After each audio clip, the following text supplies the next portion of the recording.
Fala galera, mais uma vez eu, Alexandre Magalhães, na resenha com Magalhães para falar dos times do futebol brasileiro e dos campeonatos que estão em curso. Galera, chegamos aí ao finalzinho do Brasileirão 2021. Domingo e segunda-feira teremos a 37ª rodada, ou seja, a penúltima rodada. E muita coisa em jogo, muita coisa em jogo. E nessa 37ª rodada, a abertura desta rodada, no domingo, às 4 horas da tarde, teremos o confronto de tricolores.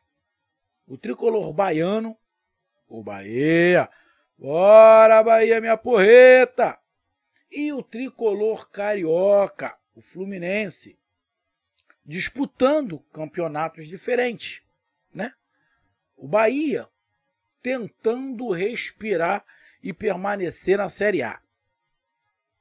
E o Fluminense tentando chegar à Libertadores.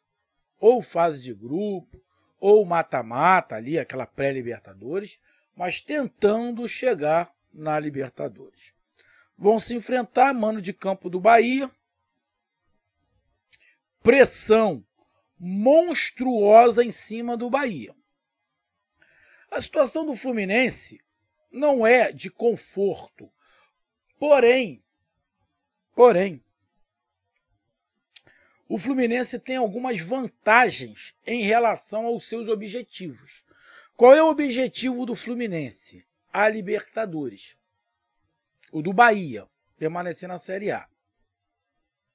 A vantagem do Fluminense em relação aos seus objetivos é que a última rodada, que é na quinta-feira, o Fluminense, enfrenta em casa a Chapecoense. E o Bahia sai para enfrentar o Fortaleza. Fortaleza, que é o destaque do Nordeste, está na Libertadores e está tentando a fase de grupos. Ou seja, a situação do Bahia num todo é muito pior do que a do Fluminense.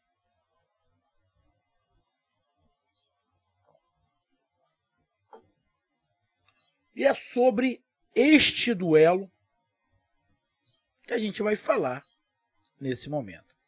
Então eu já peço a você, meu amigo torcedor do Bahia, meu amigo torcedor do Fluminense, eu peço que você curta, compartilhe, inscreva-se no canal, dê o seu like, ative a notificação, coloque seus comentários, entre no nosso WhatsApp, que é o 022 9922 541512, está aqui embaixo na descrição do canal. Você vai lá, diz o seu nome, o time que você torce, que eu coloco você no grupo do seu time. Só para lembrar, é para falar de futebol, não é para falar de política nem de religião. E se você quiser ajudar o canal a crescer, você pode ajudar através do Pix, que é o número do nosso WhatsApp. Você pode ajudar através do Superchat, quando estiver fazendo live. E você pode ajudar através do clube de membros do canal Resenha com Magalhães. Beleza? Aqui embaixo de azul você se torna membro do canal. Então vamos lá para a gente falar desse jogo. Vamos aqui rapidamente para a classificação. O Bahia, que é o mandante, é o 17º colocado. Está a 3 pontos do Cuiabá, que é o primeiro time fora do rebaixamento. As campanhas de Bahia e Cuiabá são exatamente iguais nos últimos 5 jogos. O Cuiabá teve 3 derrotas, um empate e uma vitória. Exatamente igual ao Bahia. 3 derrotas, um empate e um triunfo. O Juventude, que também está com 43 pontos, tem uma campanha um pouco melhor. Ele tem uma derrota a menos. Ele tem 2 derrotas, 2 vitórias e um empate. Bom, o Bahia tem o Fluminense e o Fortaleza. Fortaleza fora. Mas o Bahia não pode pensar no Fortaleza. O Bahia tem que ganhar do Fluminense. Porque não vai adiantar nada jogar contra o Fluminense pensando no Fortaleza. Tem que ganhar do Fluminense. Porque se não ganhar do Fluminense, o Bahia pode ser rebaixado na 37ª rodada. Então, irmão, o Bahia tem que vencer. O Bahia tem que triunfar.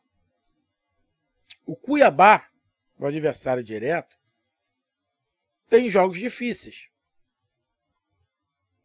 Joga contra o Fortaleza e joga contra o Santos.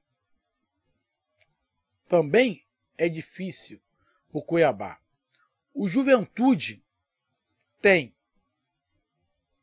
São Paulo e Corinthians. Também é difícil para o Juventude. Mas para isso se tornar mais difícil, o Bahia tem que fazer a sua parte, que é ganhar. Ganhando, o Bahia tem a probabilidade de ir para a última rodada fora da zona de rebaixamento. Mas para ter essa chance, o Bahia só tem um resultado: é ganhar. Até porque o Bahia abre a 37ª rodada. O Bahia abre. Então o Bahia não sabe os outros resultados. Então ele tem que ganhar, irmão. Porque se o Bahia empatar ou perder, Cuiabá e Juventude sabem que podem entrar nos seus jogos apenas para empatar. Que sabe que o empate vai rebaixar o Bahia. Então o Bahia não tem outra saída. Tem que ganhar.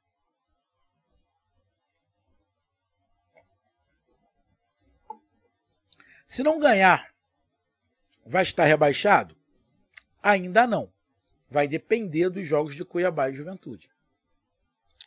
Se o Cuiabá perder ou o Juventude perder, o Bahia ainda não está rebaixado. Vai para o último jogo. Mas não vai depender só de si. Não basta só ganhar. Vai ter que torcer para o Juventude ou o Cuiabá não ganhar. Então, irmão, para resumir, o Bahia tem que triunfar. O Fluminense é uma situação mais confortável. Está com 51 pontos. Para sorte do Fluminense, América Mineiro e Ceará se enfrentam. E nenhum dos dois, mesmo se vencerem, não passa o Fluminense. Não passa. Porque América Mineiro, se ganhar, quer dizer, passa se o Fluminense perder, é óbvio. Tá? Mas o Fluminense está na situação mais confortável que, mesmo que o Fluminense perca, deixa eu ver, dar uma olhada aqui. Isso, o Fluminense não sai da zona de classificação para Libertadores. No ruim, o que vai acontecer com o Fluminense é ele ficar na 8ª colocação. Por quê? O Fluminense tem 51 pontos com 14 vitórias. Se o Fluminense perder para o Fluminense perder para o Bahia, continuar com 51 pontos. Aí vamos lá, que no jogo América Mineiro Ceará tem um vencedor. Vamos lá que o Ceará ganha. O Ceará vai a 52, passa o Fluminense. O Fluminense cai para a 8ª colocação. Vamos lá que o Internacional ganhe. O Internacional vai a 51 pontos. Fica com o mesmo número de pontos do Fluminense. Porém, o Internacional tem 12 vitórias. Ganhando vai a 13. O Fluminense tem 14. Ou seja, esse jogo para o Fluminense, mesmo que o Fluminense perca, o Fluminense não sai da zona de classificação da Libertadores. E mais, o último jogo do Fluminense é em casa contra a Chapecoense. E tem alguns jogadores do Fluminense que não vão enfrentar o Bahia. Estão se preparando para enfrentar a Chapecoense. Ou seja, o Fluminense sabe que a sua garantia da Libertadores é no último jogo contra a Chapecoense. Pode definir contra o Bahia, mas o jogo contra a Chapecoense é até mais importante do que o jogo contra o Bahia. Ou seja, o Fluminense está mais tranquilo. Além disso, o Fluminense tem 9 ou 10 jogadores pendurados com o segundo cartão amarelo. Então eu acredito que o Fluminense vai jogar contra o Bahia, de repente, poupando algum desses jogadores, evitando que os jogadores tomem cartão amarelo, porque eles sabem que se perder para o Bahia, a Libertadores ainda está viva. Basta ganhar da Chapecoense. Então, num cenário total, o jogo para o Fluminense é menos tenso do que para o Bahia. Seguindo a minha linha de raciocínio, o empate para o Fluminense é bom.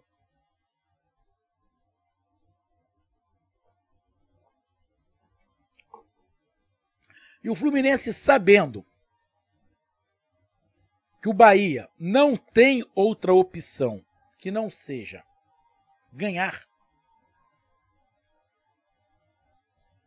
o Fluminense vai explorar as brechas que o Bahia obrigatoriamente vai ter que dar. Porque se o Bahia não der brecha para o Fluminense, tudo leva a crer que o Bahia não atacou. O Bahia vai ter que se expor. O Bahia vai ter que arriscar. E quando você arrisca, você tem 50% de chance de dar certo, 50% de chance de dar errado. Mas o Bahia chegou num momento que ele não tem opção. O Bahia tem que triunfar, triunfar e triunfar. E tem que arriscar. Eu, para estar fazendo esse vídeo, meus amigos torcedores do Bahia, principalmente do Bahia, eu tô há 2 dias sem acompanhar canal nenhum que cobre o Bahia. Eu não tô vendo canal de YouTube nenhum que cobre o Bahia para mim não ser influenciado. Então eu não tô vendo canal nenhum. Porque os canais que cobrem o Bahia, os amigos são torcedores. E quando você analisa sendo torcedor, é diferente. De vez em quando você exagera, ou para o bem ou para o mal. Então eu estou fazendo uma avaliação sem olhar. E do Fluminense eu também não estou acompanhando os canais. Mas principalmente do Bahia por causa da situação. Então eu não estou vendo os canais. E falar em canal que cobre o Bahia, venho aqui pedir aí uma moral para vocês que acompanham aqui o canal, para o canal Conexão Tricolaço. Conexão Tricolaço do meu amigo Celestial Miranda. Está aqui embaixo na descrição do canal. Conexão Tricolaço. E também o canal do meu amigo Washington, que é o Bahia na Europa. Bahia na Europa, do meu amigo Washington. Os dois são torcedores do Bahia e falam sobre o Bahia. Mas nem do meu amigo Celestial Miranda e nem do Washington eu estou assistindo. Para mim, ter um panorama muito mais isento de qualquer tipo de visão ou de coisas que eu já tenho escutado de outro canal. Então vamos lá, galera. O jogo, como eu falei, pelas circunstâncias, é mais tranquilo para o Fluminense. O Fluminense vai com desfalques. O Nino, que é o zagueiro, parece que não vai. O Fluminense vai muito desfalcado, além de ter 9 jogadores com cartões amarelos. Além disso, alguns jogadores estão preparados para jogar contra a Chapecoense. Ou seja, o foco do Fluminense é ganhar da Chapecoense no Maracanã.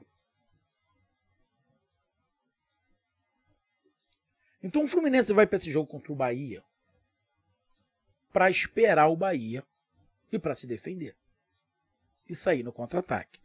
Tem uma molecada com muita qualidade e tem velocidade. Então eu acredito que o Fluminense vai esperar o Bahia. Vai jogar mais atrás. Vai até de vez em quando tentar marcar um pouquinho em cima, mas vai marcar mais atrás. Mas vai ser um jogo onde o Fluminense vai propor menos o jogo. Onde o Fluminense vai explorar mais as brechas deixadas pelo Bahia. Aonde o Bahia der mais brechas, é aonde o Fluminense vai investir, vai atacar. A gente sabe, e todo mundo sabe, que o Nino Paraíba sobe demais. Todo mundo também sabe que o Bahia não tem o Mugni e não tem o Daniel.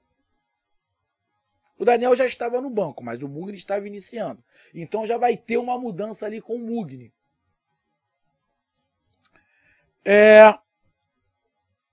Time por time, eu acho que se o time do Fluminense estivesse todo completo, eu vi o time muito parelho. Mas o Fluminense não está completo. Então, na minha opinião, o time do Bahia é, peça por peças, um pouco superior ao do Fluminense. Apesar do Fluminense ter garotos de muita qualidade técnica. Mas por tudo que a gente já falou aqui, eu vejo o Bahia com uma pequena vantagem. Uma pequena vantagem para o Bahia em relação ao time do Fluminense. Então, com esse cenário, para mim, o Fluminense joga um pouco mais atrás, espera o Bahia e sai no contra-ataque. E sai no contra-ataque do jeito que o Fluminense gosta de sair. Nas costas dos laterais. O Capixaba volta. A gente não sabe se ele vai fazer aquela dupla Matheus Bahia e Capixaba pelo lado do campo. A gente não sabe. Não sabe se ele vai continuar com o Raí e o Rossi pelo lado. Se ele vai trazer o Capixaba para o meio. De repente ele traz o Capixaba para o meio. Para o Capixaba jogar ali no lugar do Lucas Mugni. A gente não sabe. Eu não sei o que o Guto vai fazer. O que eu sei, e aí todo mundo que acompanha o canal já sabe do que eu vou falar, o Guto tem uma dificuldade crônica, e não é de hoje, de montar o meio-campo do seu time. E não é só no Bahia, era no Ceará também. Os times do Guto são aqueles times que jogam pelo lado e pensam e criam pelo lado. O meio de campo é simplesmente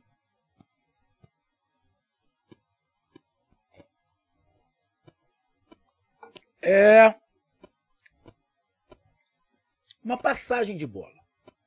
O meio de campo do Bahia, dos times do Guto, na verdade, são simplesmente uma ponte. É uma ponte. Aonde a bola circula para lá e para cá. Aonde não tem o cara pensante. Quer dizer, não é que não tenha o cara pensante. Tem. O Bahia tem uns caras que podem pensar o jogo. O problema é que o esquema do Guto não faz isso fluir.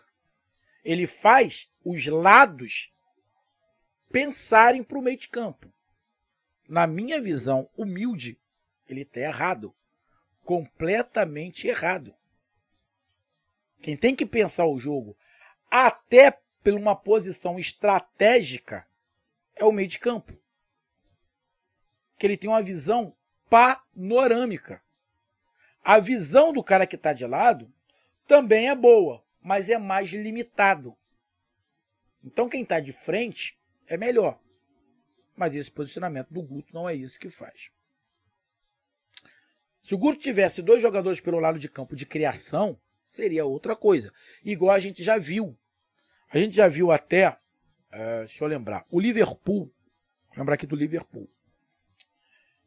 Tem dois jogadores, os dois alas ou os dois laterais do Liverpool são dois jogadores com muita qualidade técnica e de criação. Então eles criam muita jogada. Se você tivesse aqui um lateral meio de campo que cria, vou dar aqui alguns exemplos. Até eu vou citar um aqui que o Bahia vira e mexe falou. O Daniel Alves.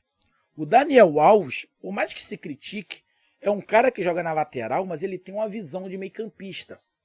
Não é que ele, jogando no meio de campo, ele vai ser excelente. Não é isso, que a gente já viu ali no São Paulo, não é isso tudo. Mas ele consegue jogar. Então, o Daniel Alves jogando pelo lado do campo, ele consegue criar. Ele é criativo.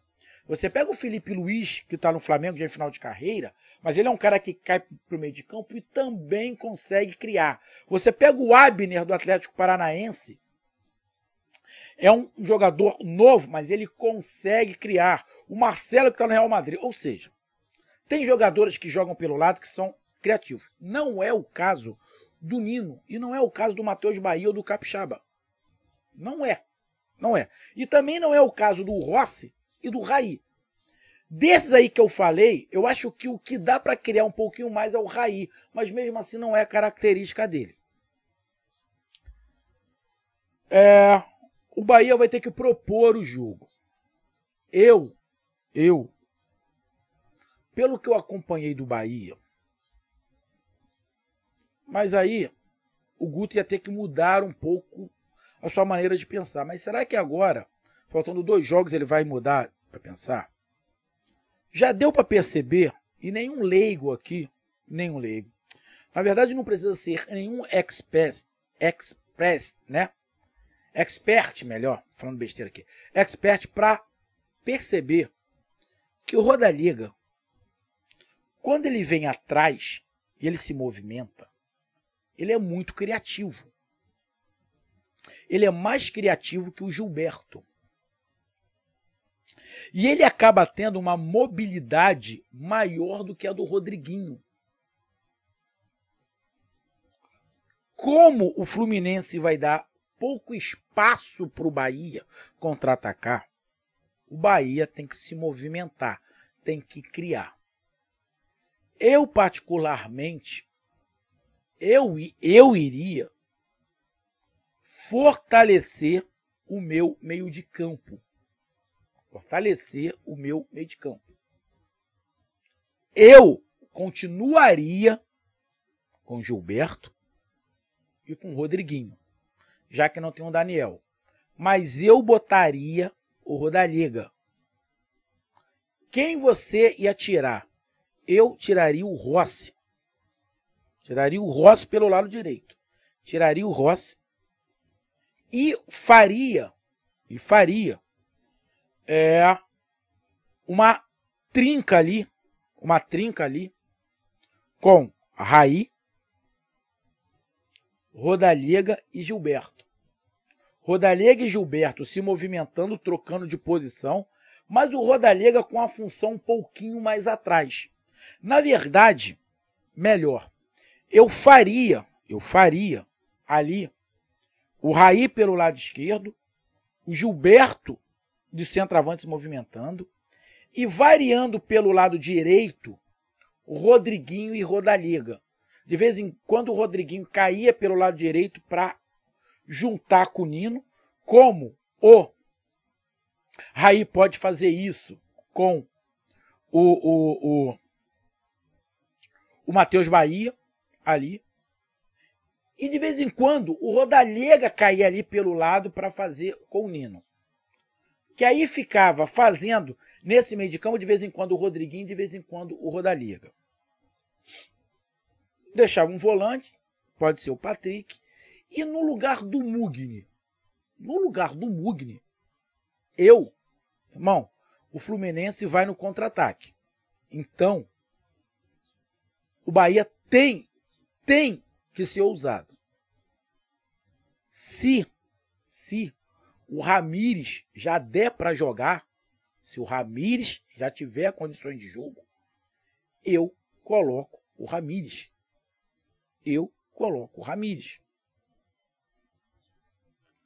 Ah, não tem condições de jogar.